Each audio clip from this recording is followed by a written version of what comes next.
வணக்கம். தினமலர்.com மாலை 4 மணி செய்திகள். முக்கிய நிகழ்வுகள். மும்பை சக்தி மில் கற்பழிப்பு வழக்கு 4 பேருக்கு ஆயுள் தண்டனை விதித்து தீர்ப்பு. பெண் பத்திரிகையாளர் கற்பழிப்பு வழக்கில் தண்டனை விவரம் ஒத்திவைப்பு. சீக்கியர்களுக்கு எதிரான கலவர வழக்கு, சோனியாவின் பாஸ்போர்ட் நகலை ஒப்படைக்க அமெரிக்க கோர்ட் உத்தரவு. தமிழக மீனவர்கள் 21 பேரை சிறையில் அடைக்க மன்னார் நீதிமன்றம் உத்தரவு. திட்டமிட்டபடி இருநாட்டு மீனவர்கள் பேச்சு நடப்பது கேள்விக்குறி. விரிவான செய்திகள். மும்பை சக்தி மில் வளாகத்தில் டெலிபோன் ஆபரேட்டர் கற்பழிப்பு வழக்கில் 4 பேருக்கு ஆயுள் தண்டனை விதித்து தீர்ப்பளித்துள்ள நீதிமன்றம் பெண் பத்திரிகையாளர் கற்பழிப்பு வழக்கில் தண்டனை விவரத்தை ஒத்திவைத்துள்ளது. மும்பையில் உள்ள பாழடைந்த சக்தி மில்ஸ் வளாகத்தில் கடந்த ஆண்டு ஆகஸ்ட் 22ஆம் தேதி பெண் பத்திரிகையாளர் புகைப்படம் எடுக்கச் சென்ற போது 5 ஆசாமிகளால் பாலியல் பலாத்காரம் செய்யப்பட்டார். இது தொடர்பாக விஜய் ஜாதவ், காசிம் பெங்காலி, சலீம் அன்சாரி, சிராஜ்கான் மற்றும் 18 வயது பூர்த்தியாகாத மைனர் என 5 பேர் கைது செய்யப்பட்டனர். போலீஸ் விசாரணையின் போது இந்த கும்பலில் உள்ள 3 உட்பட 5 பேர் டெலிபோன் ஆபரேட்டராக வேலை பார்த்த இளம்பெண்ணை அதே சக்தி மில் வளாகத்தில் ஜூலை 31ஆம் தேதி பாலியல் பலாத்காரம் செய்ததும் தெரிய வந்தது. பெண் பத்திரிகையாளரை கற்பழித்த விஜய் ஜாதவ், காசிம் பெங்காலி, சலீம் அன்சாரி மற்றும் முகமது அஷ்பக் ஷேக் இன்னொரு மைனர் என 5 டெலிபோன் ஆபரேட்டர் கற்பழிப்பு வழக்கிலும் குற்றம் சாட்டப்பட்டனர். இந்த 2 கற்பழிப்பு வழக்குகளையும் ஒருசேர விசாரித்த மும்பை செஷன்ஸ் நீதிமன்றம் கைதான 7 பேரில் 5 பேரை குற்றவாளிகள் என்று வியாழனன்று அறிவித்தது. வெள்ளியன்று குற்றவாளிகளுக்கு தண்டனை விவரம் அறிவிக்கப்படும் என்று நீதிபதி ஷாலினி பன்சால்கர் ஜோஷி கூறியிருந்தார். டெலிபோன் ஆபரேட்டர் கற்பழிப்பு வழக்கில் குற்றவாளிகளாக அறிவிக்கப்பட்ட விஜய் ஜாதவ், காசிம் பெங்காலி, சலீம் அன்சாரி, முகமது அஷ்பக் ஷேக் ஆகிய 4 பேருக்கு ஆயுள் தண்டனை வழங்கி நீதிபதி ஷாலினி உத்தரவிட்டார். பெண் பத்திரிகையாளர் கற்பழிப்பு வழக்கில் தண்டனை விவரத்தை மார்ச் 24ஆம் தேதிக்கு ஒத்திவைப்பதாகவும் நீதிபதி ஷாலினி அறிவித்தார். இந்த 2 வழக்குகளில் கைதான 7 பேரில் 2 மைனர் என்பதால் அவர்கள் மீதான வழக்கு சிறார் நீதிமன்றத்தில் நடக்க உள்ளது.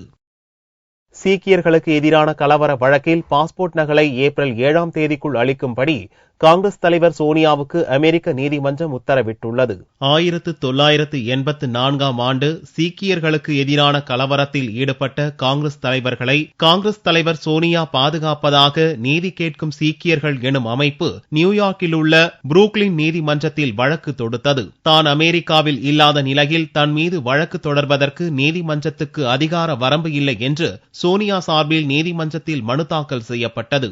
ஆனால் கடந்த ஆண்டு செப்டம்பர் மாதம் நியூயார்க்கில் உள்ள ஸ்லோன் கெட்டரிங் கேன்சர் சென்டரில் மருத்துவ பரிசோதனைக்காக சோனியா தங்கியிருந்த போது அவரிடம் சம்மனை கொடுத்ததாக நீதிமன்றத்தில் சீக்கிய அமைப்பு தெரிவித்தது. இதற்கு பதிலளித்த சோனியா தரப்பு வக்கீல் ரவி பாத்ரா கடந்த ஆண்டு செப்டம்பரில் நியூயார்க்கில் சோனியா இல்லை என்றும் சம்மனையோ புகாரையோ சீக்கிய அமைப்பு தரவில்லை என்றும் எனவே வழக்கை தள்ளுபடி செய்ய வேண்டும் என்றும் வாதிட்டார். இருதரப்பு வாதத்தையும் பரிசீலித்த நீதிபதி பிரைன் கோகன் கடந்த ஆண்டு செப்டம்பர் 2ஆம் தேதியிலிருந்து 12ஆம் தேதி வரையில் தான் அமெரிக்காவில் இல்லை என்பதை ஆவணங்கள் மூலமாக சோனியா நிரூபிக்கவில்லை என்பதை சுட்டிக்காட்டினார். எனவே சோனியாவின் பாஸ்போர்ட்டின் நகலை நீதிமன்றத்தில் ஏப்ரல் 7ஆம் தேதிக்குள் தாக்கல் செய்ய வேண்டும் என்றும் உத்தரவிட்ட நீதிபதி அதன் மூலம் கடந்த செப்டம்பர் மாதம் அமெரிக்காவில் இருந்தாரா இல்லையா என்பதை உறுதிப்படுத்த முடியும் என்றும் கூறினார். சீக்கிய அமைப்பு தொடர்ந்த வழக்கு தள்ளுபடி செய்யப்படுமா அல்லது வழக்கு விசாரணை துவங்குமா என்பது சோனியாவின் பாஸ்போர்ட் நகலை தாக்கல் செய்த பிறகே உறுதியாகும். இலங்கை கடற்படையால் கைது செய்யப்பட்ட தமிழக மீனவர்கள் 21 பேரை ஏப்ரல் 4ஆம் தேதி வரை சிறையில் அடைக்க மன்னார் நீதிமன்றம் உத்தரவிட்டுள்ளது. ராமேஸ்வரம், நாகை மற்றும் புதுக்கோட்டை மாவட்டங்களைச் சேர்ந்த 78 மீனவர்களை இலங்கை கடற்படை வியாழனன்று கைது செய்தது. இவர்களில் ராமேஸ்வரத்தைச் சேர்ந்த 25 மீனவர்களில் 21 மீனவர்கள் மன்னார் நீதிமன்றத்தில் வெள்ளியன்று ஆஜர்படுத்தப்பட்டனர். அவர்களை ஏப்ரல் 4ஆம் தேதி வரை சிறையில் அடைக்க மன்னார் நீதிமன்றம் உத்தரவிட்டது. 4 மீனவர்கள் உடல்நலக் குறைவால் இலங்கை மருத்துவமனையில் அனுமதிக்கப்பட்டுள்ளனர். ஏற்கனவே கடந்த 13ஆம் தேதி நடக்க இருந்த இலங்கை மற்றும் இந்திய மீனவர்கள் பேச்சுவார்த்தை சிறையிலிருந்து தமிழக மீனவர்கள் விடுவிக்கப்படாததால் தடைப்பட்டிருந்தது. தமிழக மீனவர்கள் அனைவரும் இலங்கை சிறையிலிருந்து விடுவிக்கப்பட்டதை அடுத்து வரும் 25ஆம் தேதி பேச்சுவார்த்தை நடக்க இருப்பதாக அறிவிக்கப்பட்டிருந்தது. இந்நிலையில் மீண்டும் தமிழக மீனவர்களை இலங்கை கடற்படையினர் மீண்டும் கைது செய்திருப்பது தமிழகத்தில் அதிர்ச்சி அலையை ஏற்படுத்தியுள்ளது. இது தொடர்பாக வியாழனன்று பிரதமர் மன்மோகன் சிங்குக்கு எழுதியுள்ள கடிதத்தில் இலங்கையின் செயல்பாடு குறித்து கடும் கண்டனத்தை முதல்வர் ஜெயலலிதா தெரிவித்துள்ளார். மீனவர்களை விடுவிக்கும் நடவடிக்கையை இலங்கை மேற்கொண்டால் மட்டுமே வரும் 25ஆம் தேதி கொழும்பில் நடக்கும் இருநாட்டு மீனவர்களின் பேச்சுவார்த்தை சுமூகமாக முடியும் என்றும் அந்த கடிதத்தில் ஜெயலலிதா கூறியுள்ளார். தற்போது சிறைப்பிடிக்கப்பட்டுள்ள தமிழக மீனவர்களை விடுவித்தால் மட்டுமே 2ஆம் கட்ட பேச்சுவார்த்தையில் தமிழக அரசு பங்கேற்கும் என்றும் ஜெயலலிதா அந்த கடிதத்தில் குறிப்பிட்டுள்ளார். இதனால் பேச்சுவார்த்தை திட்டமிட்டபடி நடக்குமா என்ற கேள்விக்குறி ஏற்பட்டுள்ளது.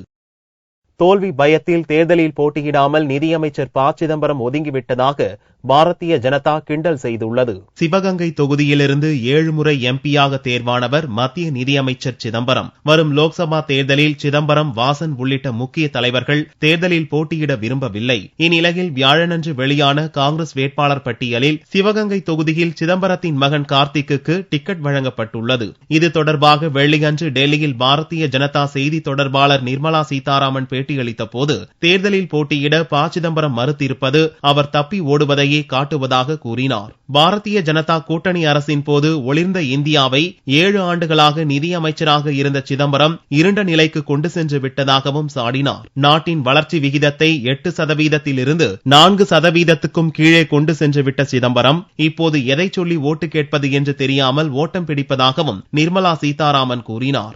Now what is the latest news from the Congress stable? That minister who served as the finance minister for 7 out of 10 years, he is not even contesting. He is running away from contest. He is not willing to face the public, which actually reflects the state of affairs and the mindset today of the Congress party. They have no will to fight. They have actually conceded defeat. தமிழகத்தில் பாரதிய ஜனதா தலைமையில் பிரம்மாண்ட கூட்டணி உருவாகி இருப்பதாலேயே காங்கிரஸ் தலைவர்கள் தேர்தலில் நிற்க பயந்து ஓட்டம் பிடிப்பதாகவும் இதன் மூலம் காங்கிரஸ் தனது தோல்வியை ஒப்புக்கொண்டுள்ளதாகவும் நிர்மலா சீதாராமன் கூறினார். இந்த குற்றச்சாட்டை காங்கிரஸ் பொதுச் செயலாளர் அம்பிகா சோனி மறுத்துள்ளார். ஓய்வெடுக்கப் போவதாக 2 ஆண்டுகளாக சிதம்பரம் கூறி வந்ததாகவும் அதனாலேயே அவர் மகன் கார்த்தி சிதம்பரத்துக்கு டிக்கெட் வழங்கப்பட்டுள்ளதாகவும் அம்பிகா சோனி விளக்கம் அளித்தார். லோக்சபா தேர்தலில் காங்கிரஸ் தனித்து போட்டியிடுவதால் வெற்றி வாய்ப்புள்ளவர்களுக்கு மட்டுமே வாய்ப்பளிக்கப்பட்டுள்ளதாக அக்கட்சியின் மாநில தலைவர் ஞானதேசிகன் தெரிவித்துள்ளார். தமிழகத்தில் காங்கிரஸ் சார்பில் போட்டியிடும் 30 வேட்பாளர்கள் பட்டியலை அக்கட்சி தலைமை வியாழனன்று வெளியிட்டது.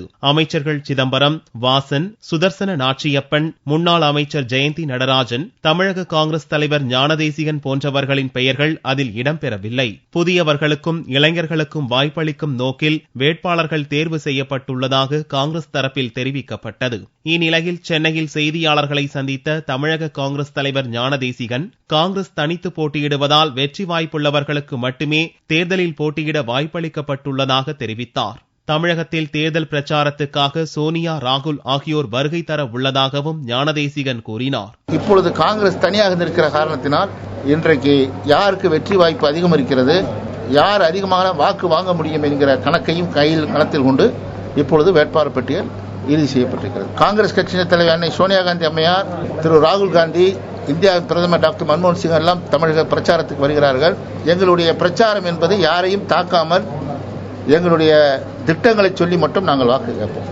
தங்களுடைய பிரச்சாரத்தில் மத்திய அரசு நிறைவேற்றிய திட்டங்களை மக்களிடம் எடுத்து சென்று ஆதரவு திரட்டுவோம் என்றும் ஞானதேசிகன் கூறினார். காங்கிரஸ் கட்சியின் பட்டியலில் முன்னாள் அமைச்சர்கள் மணிசங்கர் ஐயர் மயிலாடுதுறை தொகுதியிலும், EVKS இளங்கோவன் திருப்பூர் தொகுதியிலும் வேட்பாளர்களாக அறிவிக்கப்பட்டுள்ளனர்.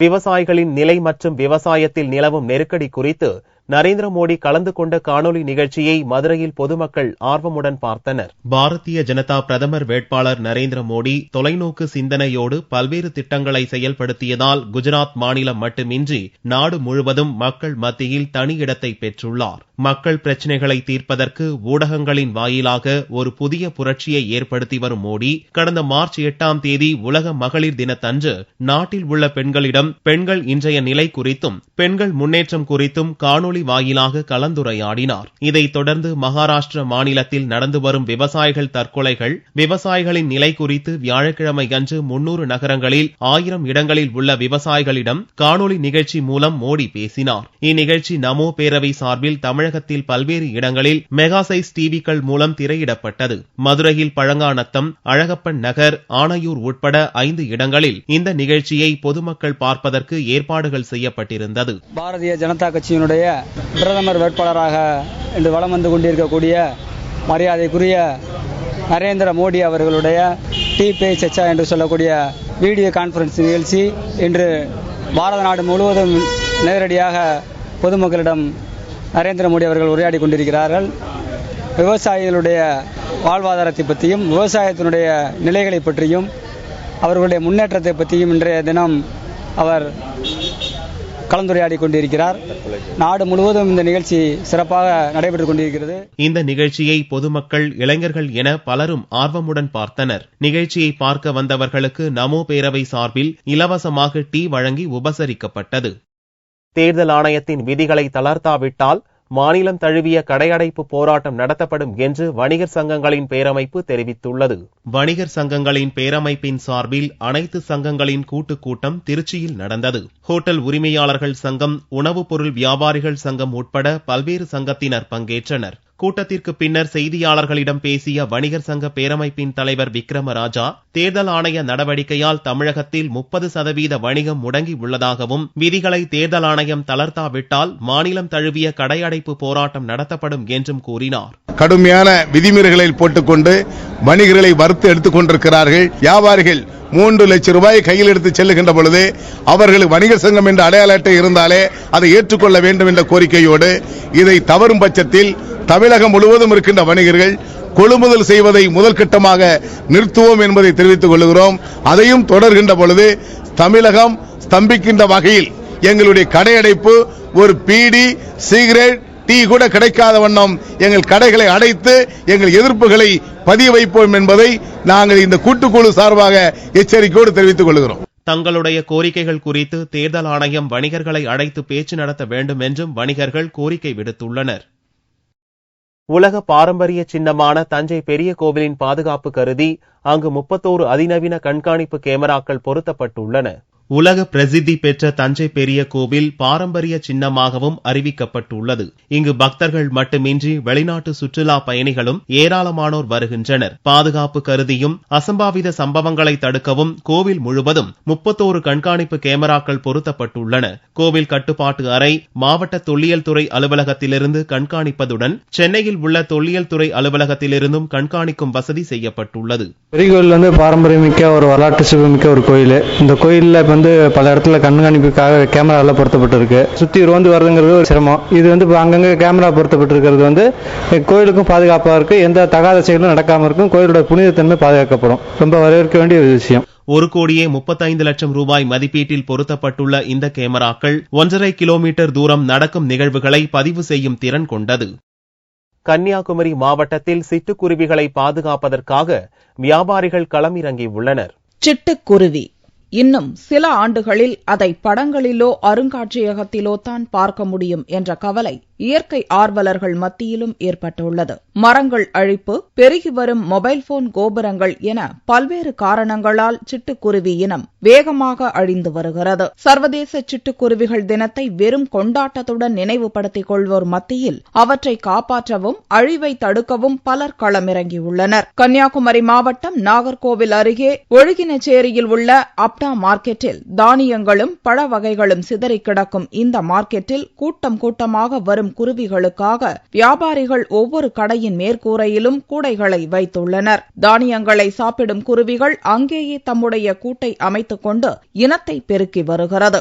5 ஆண்டுகளுக்கு முன்பு வெறும் 5 ஜோடிகளாக வந்த சிட்டுக்குருவிகள் தற்போது 500க்கும் மேற்பட்ட ஜோடிகளாக வலம் வந்து கொண்டிருப்பதாக வியாபாரிகள் மகிழ்ச்சி தெரிவித்தனர். இனங்களில் சிட்டுக்குருவியும் ஒன்று.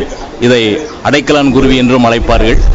கன்னியாகுமரி மாவட்டம் அப்டா மார்க்கெட்டில் இதற்கென்று கூடு கட்டி அந்த குருவிகளை வளர்த்து அந்த இனம் அழியாதபடி பராமரித்து வருகிறார்கள். அழிந்து வரும் சிட்டுக்குருவியின் இனத்தை பாதுகாக்க முன்வந்துள்ள வியாபாரிகளுக்கு இயற்கை ஆர்வலர்கள் பாராட்டு தெரிவித்துள்ளனர். தங்கத்தின் விலையில் வெள்ளிக்கிழமையன்று மாற்றமில்லை. 1 சவரன் தங்கம் 22,416 ரூபாய்க்கு விற்பனையானது. 1 கிராம் ஆபரண தங்கம் 2,802 ரூபாயாக இருந்தது. வெள்ளி கிராமுக்கு 20 காசுகள் குறைந்து 1 கிராம் 47 ரூபாய் 90 காசுகளுக்கு விற்பனையானது. பார்வெள்ளியின் விலை 44,792 ரூபாயாக இருந்தது. மதுரை திருப்பரங்குன்றம் முருகன் கோவிலில் பங்குனி மாத திருவிழாவை முன்னிட்டு நடந்த தேரோட்டத்தில் ஆயிரக்கணக்கான பக்தர்கள் கலந்து கொண்டு தேரின் வடம் பிடித்து இழுத்தனர். அறுபடை வீடுகளில் முதல் படை வீடான திருப்பரங்குன்றம் சுப்பிரமணிய சுவாமி திருக்கோவிலில் பங்குனி திருவிழா வெகு விமர்சையாக நடந்து வருகிறது. இந்த ஆண்டு திருவிழாவிற்கான கொடியேற்றம் கடந்த 7ஆம் தேதி நடைபெற்றது. விழாவை முன்னிட்டு தினமும் முருகப்பெருமானும் தெய்வானையும் பல்வேறு வாகனத்தில் எழுந்தருளி வீதி உலா வந்து பக்தர்களுக்கு காட்சியளித்தனர். வியாழக்கிழமையன்று சுப்பிரமணிய சுவாமிக்கும் தெய்வானைக்கும் மங்கள வாத்தியங்கள் ஒலிக்க திருக்கல்யாண வைபவம் வெகு விமர்சையாக நடைபெற்றது. இதைத் தொடர்ந்து முக்கிய நிகழ்ச்சியான தேரோட்டம் வெள்ளிக்கிழமையன்று நடந்தது. காலை 5:30 முதல் 6 மணிக்குள் கும்ப லக்னத்தில் சிறப்பு அலங்காரத்தில் சுவாமியும் அம்பாளும் திருத்தேரில் எழுந்தருள பக்தர்கள் பக்தி கோஷங்களை எழுப்பியபடி தேரின் வடம் பிடித்து இழுத்தனர்.